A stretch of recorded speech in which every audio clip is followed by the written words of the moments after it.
Jesús salió de la casa y se sentó a orillas del mar. Una gran multitud se reunió junto a él, de manera que debió subir a una barca y sentarse en ella, mientras la multitud permanecía en la costa. Entonces él les habló extensamente por medio de parábolas. Les decía: el sembrador salió a sembrar. Al esparcir las semillas, algunas cayeron al borde del camino y los pájaros las comieron. Otras cayeron en terreno pedregoso, donde no había mucha tierra, y brotaron enseguida porque la tierra era poco profunda. Pero cuando salió el sol, se quemaron y por falta de raíz se secaron.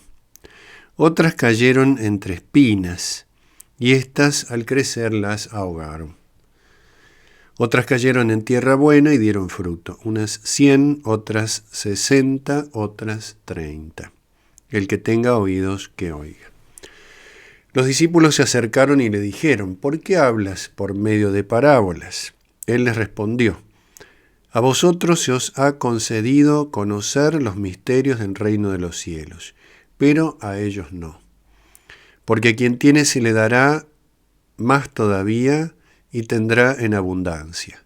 Pero al que no tiene se le quitará aún lo que tiene. Por eso les hablo por medio de parábolas, porque miran y no ven, oyen y no escuchan ni entienden. Así se cumple en ellos la profecía de Isaías, que dice: por más que oigan no comprenderán, por más que vean no conocerán. Porque el corazón de este pueblo se ha endurecido. Tienen tapados sus oídos y han cerrado sus ojos, para que sus ojos no vean y sus oídos no oigan, y su corazón no comprenda y no se conviertan, y yo no los sane. Felices en cambio vuestros ojos porque ven, felices vuestros oídos porque oyen. Os aseguro que muchos profetas y justos desearon ver lo que vosotros veis y no lo vieron, oír lo que vosotros oís y no lo oyeron. Escuchad entonces lo que significa la parábola del sembrador. Cuando alguien oye la palabra del reino y no la comprende, viene el maligno y arrebata lo que había sido sembrado en su corazón. Este es el que recibió la semilla al borde del camino.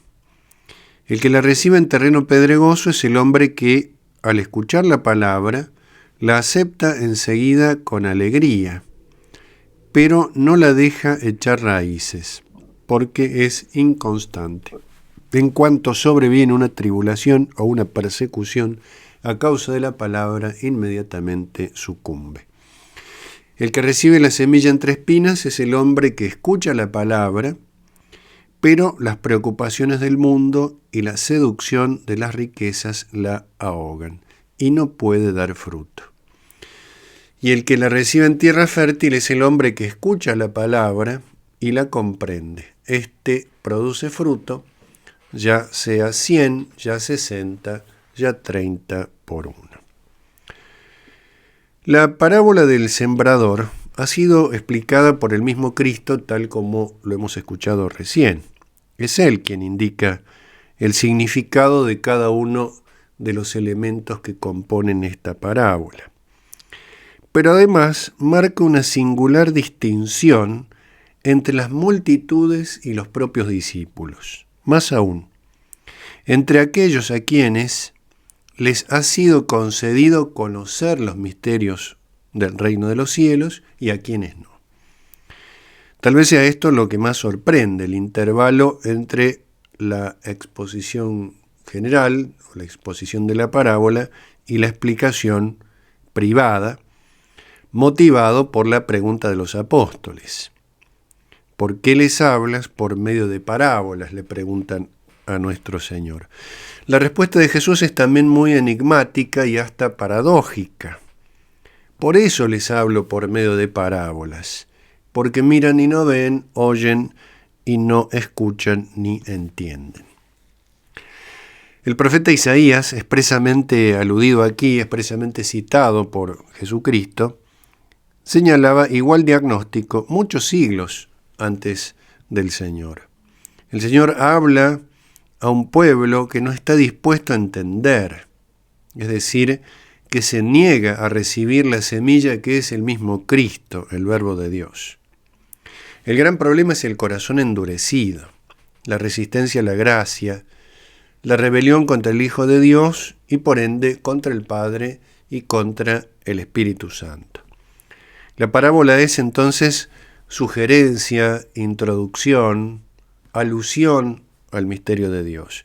Quien desee entrar le será concedido. Quien no quedará en la superficie sin trascender al significado profundo que motiva la parábola. La semilla es arrojada y contiene en sí misma la vitalidad, pero es necesario que la tierra sea buena, de lo contrario no producirá fruto. Esta magnífica narración de Jesús está dirigida a quienes oyen la palabra. El Señor lo afirma en cada grupo. Todos los grupos oyen la palabra, pero la reacción es diferente. Está dirigida al hombre religioso, al que en primera instancia no parece rechazar la palabra, o al menos no lo hace frontalmente, expresamente. Por eso es una parábola sutil, matizada y precisa. No todos reaccionan contra la palabra de Dios, o no todos reaccionan frente a la llegada de la palabra de Dios de la misma forma. En principio la aceptan, es decir, la escuchan. No es una rebeldía directa. Pero, salvo el último caso, no es una escucha profunda. El caso de la tierra buena, la que produce fruto. Los primeros escuchan pero no entienden, y el demonio impide que la palabra realmente perdure en el corazón. El segundo grupo escucha y recibe con gozo, pero cede ante las pruebas, porque la palabra no ha arraigado en la profundidad del alma. El tercero también escucha, pero está seducido por el mundo y no puede dar fruto. El cuarto, finalmente, escucha, entiende y da fruto en diverso grado. En los 4 casos la palabra es escuchada, pero de distinto modo y con consecuencias diferentes. La no comprensión, la inconstancia y la seducción del mundo parecen ser acá elementos determinantes para que la palabra no produzca fruto. Estos son los enemigos de la palabra, los enemigos de que la palabra arraigue en tierra buena y produzca el fruto para el cual llega al alma. Tal vez podrían relacionarse, como se ha interpretado en ocasiones, con las 3 tentaciones de Cristo en el desierto, y por ende con todo género de tentación por la que el demonio pretende impedir o desarraigar la palabra en nuestro corazón. Siempre está esta figura sombría detrás de las tentaciones, detrás de estas reacciones negativas, imperfectas, contra la palabra de Dios. Es Él quien en primer lugar pretende que la palabra de Dios no llegue o no arraigue. Porque sabe bien que la palabra de Dios es eficaz, es un arma privilegiada contra el poder del demonio. El no entender la palabra excede lo meramente intelectual. Es una actitud integral del hombre ante Dios, ante el Hijo de Dios y por ende ante el Padre que lo ha enviado.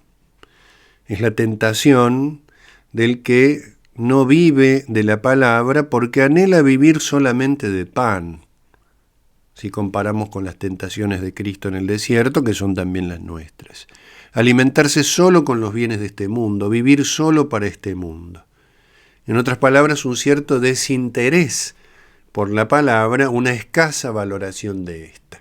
Ese primer suelo, ese primer terreno, tiene esta connotación tal vez de desinterés, no es el que no entiende porque está escuchando o leyendo algo difícil de entender, sino aquel que en el fondo no anhela, no desea entender no busca los medios para comprender y por eso comparable a la primera tentación de Cristo en el desierto, alimentarse solo de pan y no de la palabra que sale de la boca de Dios, vivir para este mundo, ¿no? En la medida en que uno va viviendo solo para este mundo, cuesta más que la palabra de Dios arraigue.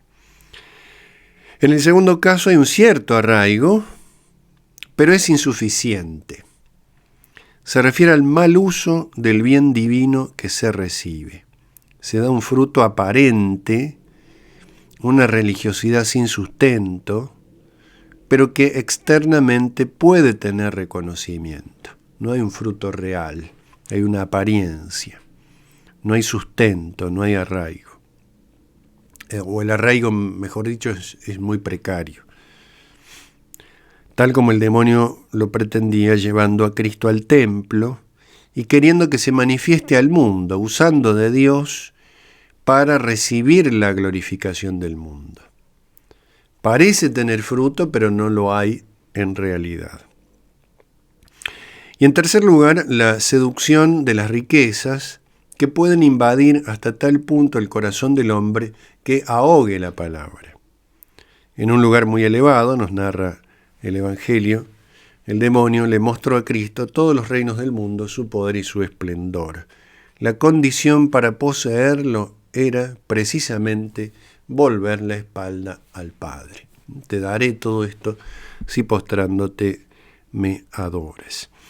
Todo esto es lo que San Juan en su primera carta resume como concupiscencia de la carne, concupiscencia de los ojos y arrogancia de la vida. Las mismas tres tentaciones que subraya diciendo que todo lo que proviene del mundo, en el sentido del pecado, no viene del Padre. Lo que viene del Padre es el Hijo, es decir, la semilla, la palabra. Es lo que realmente reciben quienes producen fruto, la tierra buena, la tierra fértil. Son quienes combaten contra el demonio y los disvalores que sugiere, quienes no buscan las apariencias, sino el ser en verdad hijos de Dios. Quienes no se dejan seducir por el mundo, porque se han dejado seducir por la belleza infinita de Dios. Ellos son los que comprenden, en el sentido más hondo de estos términos, los que viven de la palabra, los que viven para ella.